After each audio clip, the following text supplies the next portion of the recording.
చస్తా అన్నారు, కలిసి ఉండకపోతే చస్తా అన్నారు. ఇప్పుడు కలిసి ఉంటే బతకరని మీరంటున్నారు.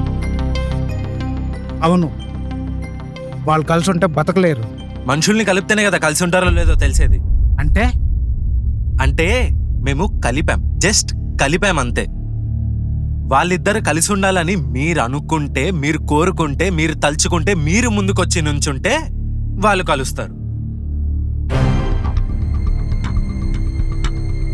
సార్, ఇదే సిచ్యువేషన్, సేమ్ సిచ్యువేషన్.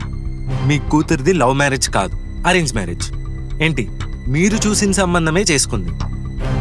ఇలాగే ఒక గొడవేంది, ఇంటికి వచ్చేసింది. ఏం చెప్తారు మీరు అప్పుడు? చెప్పండి, ఏం చెప్తారు మీరు అప్పుడు?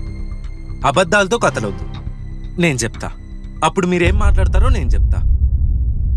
అమ్మా, పెళ్ళయ్యాక ఇలాంటి చిన్న చిన్న గొడవలు జరుగుతూ ఉంటాయి, నువ్వు పెద్దగా ఆలోచించకూడదు, సర్దుకుపోవాలి అంటారు. అంతేనా? అంతేగా సార్? అసలు వాళ్ళిద్దరి మధ్య గొడవ ఏంటి?